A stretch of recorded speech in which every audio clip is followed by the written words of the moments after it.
Yeah, so I guess I'd start out by saying what you will get is we have gone for the biggest, most ambitious wildlife spectacles, wildlife events that are out there.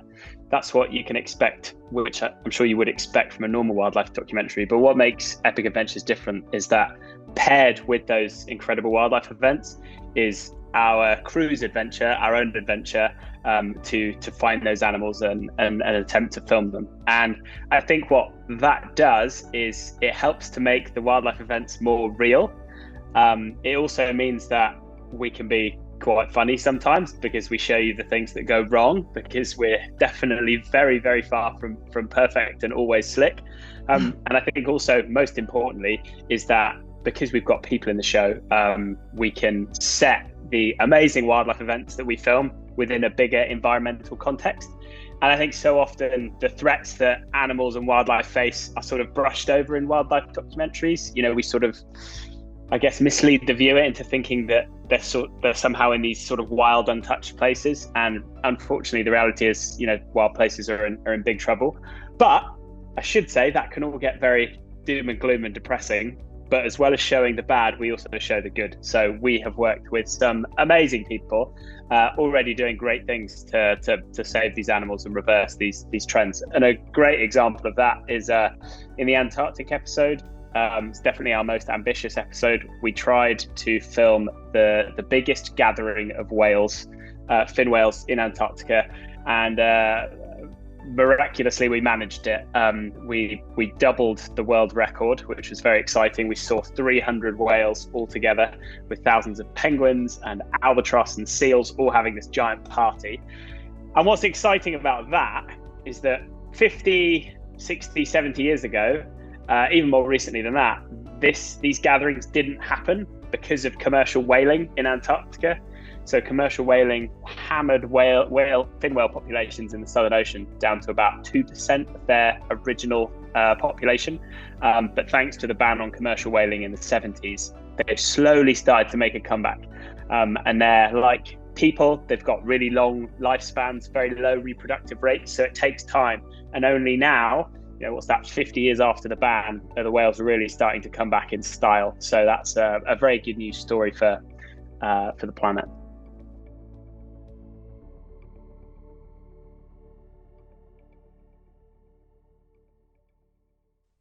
Yeah, so that was an interesting one because I mean they're two very different encounters, but actually quite similar as well. So a leopard seal is basically like diving with a dragon. The way that they move in the water, they look just like a dragon out of Game of Thrones. And when you first see it come out of the gloom towards you, it's pretty terrifying. It's a big, intimidating predator with a massive head and loads of big teeth. They're called a leopard seal for a reason. They're really well armed, and they are penguin killing machines. And just like the Steller sea lions in the video that you mentioned, they don't have hands. So when they see something new and weird that they haven't seen, this leopard seal had almost certainly never seen a human in its whole life. They want to know what this new funky object is. And I think when you have these really close up animal encounters, being a wildlife expert is really important because on the face of it, that's very scary because they come flying at you. They don't have hands. They use their teeth instead. And they start to put my camera and my head and my arms in their mouth. And they're just trying to feel what you are. Now, knowing wildlife is important because if you didn't know wildlife, you'd think you were being attacked and being eaten. And you would understandably be very scared and worried. And the animals totally reflect your body language. So if you're really nervous and tense, they get really nervous and tense. But I knew that really, if this leopard seal wanted to actually attack me, it would have hunted me like it does a penguin. It would have come out of nowhere, probably from behind. They know which way you're looking. And it all would have been over very, very quickly. The fact that this leopard seal was presenting itself, you know, right in front of me and moving very slowly and calmly meant that this was not a predatory encounter. And so it meant that we could chill out a little bit. That said, you need to read these animals' body language. And this massive female that we were interacting with, she was getting more and more brave, more and more confident, more and more excited. And that's when yeah, reading their body language is really important, because it got to a point where she started blowing bubbles. And that is like the beginning of a threat response. That's the beginning of, okay, we're done here. And so as soon as she did that, I looked at Dan, the person filming me, and we didn't actually need to say anything to each other. We did, but we didn't need to. We could see the size of each other's like dinner plate eyes going, now is the time to get out before something bad happens. So we both got out, and it was all good. And she went back to eating penguins.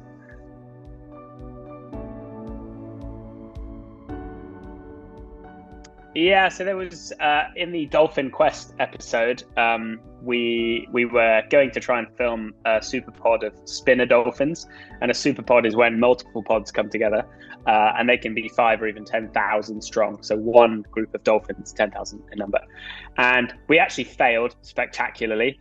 And what I love about this series is that it's the adventure to find these animals, and so we can be honest, we fail, and I think it's important to talk about failure, because you scroll through your Instagram feed and everyone's just winning the whole time. So it's nice to be able to talk about that. Now, what we did manage to get, because ultimately these shows have to be entertaining, it couldn't just be us driving around not finding any animals.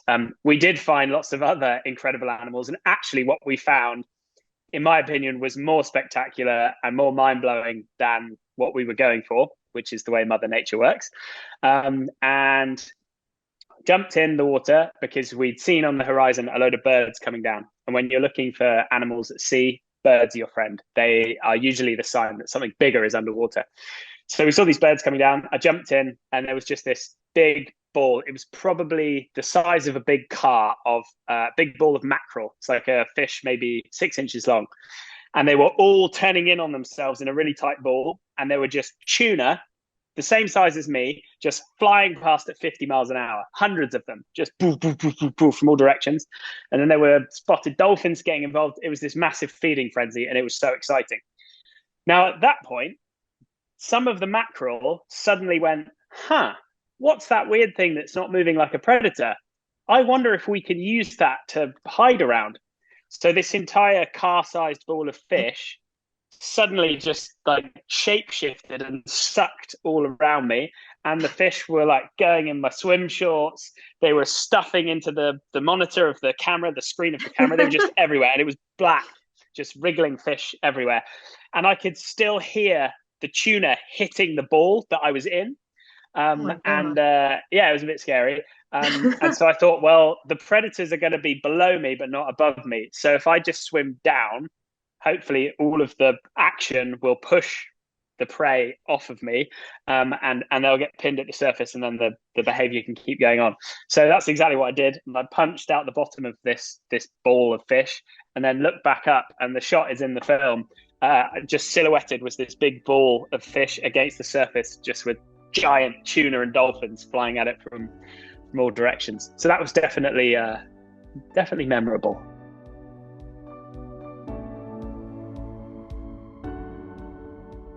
Well, I think generally, obviously, as a documentarian, you're trying to not influence what's going on. The challenge with filming underwater is that when you're on land, generally you can be 100 meters away and use a big long zoom lens to get the viewer close. Whereas underwater, the maximum underwater visibility you're going to get is 30 meters, 90 feet, maybe best. And that means that in order to get clear shots, you need to be really close to the animals. And so the animals generally know that you're there, and they need to be accepting of you in the environment, which is actually a really intimate way to be with animals, because it's really exciting when you're on land and you're hidden from an animal. But when an animal actually knows you're there and is going about its daily life, that's really cool. And in the same episode I was just talking about, the dolphin episode, we were filming pilot whales, which are actually a very big dolphin, despite their name.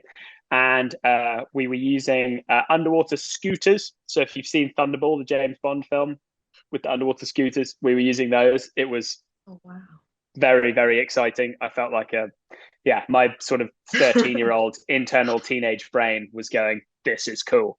And I was zooming alongside the pilot whales. They kind of accepted me as part of the environment, which was really cool. And then they all started to go to sleep in front of me. And if an animal is going to sleep, that is like the ultimate honor, because it's like, cool, we're happy with you. And so, yeah, I just slowed right down and just hung out with them while they had a nap. And then I had to get out because I ran out of air because they were sleeping.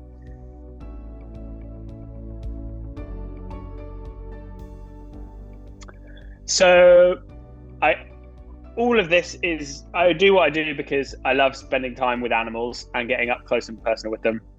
But on top of that, what I find really lucky about my job is that I get to work with loads of really incredible people. And whilst my name's in the title, there is a enormous team of people, both back in Bristol, Wild Star Films, which is the production company we've made this series with. But then also in the field, we work with incredible experts. So in Antarctica, for example, to film the whales, we were filming off of a 75-foot ice strengthened sailboat. And it was we had 3 boat crew, and it was captained by an Australian called Ben Wallace, who's been going to Antarctica longer than I've been alive. And we're always trying to push the limits, right? Push the limit of what is possible. And because he's just so comfortable in such an extreme environment where there's 75-mile-an-hour winds, there's icebergs scraping down the side of the boat at night, just crazy stuff happening. He is just chill. That is just normal. And when you've got someone like that to rely on, it just means your limit is so much bigger. And for that whale gathering, it doesn't happen in a lovely sheltered bay with flat water. It happens in the Drake Passage, which is one of the roughest pieces of ocean on Earth. And we were diving in that. And we could only do that because we had Ben, who was just incredible at saying what was okay and what wasn't. We had Dave, who was deckhanding the little tender that I was diving off, the little inflatable boat I was diving off, and then even on our camera crew, just working with the other camera people to we all keep each other safe. So that's definitely a big highlight of it is the friendships that you make on these expeditions.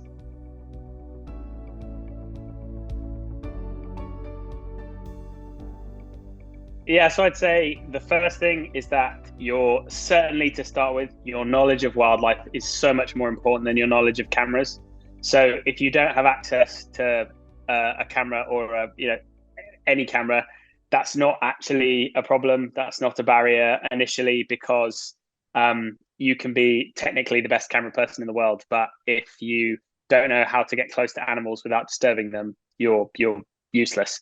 So the best way to learn that is through experience. Nothing beats spending time outside trying to sneak up on animals. So I would say the first and most important thing, spend every moment of spare time you need to be outside learning to sneak up on animals, and get to know wildlife experts. Reach out to them online, ask them for advice. You just need to be a giant sponge.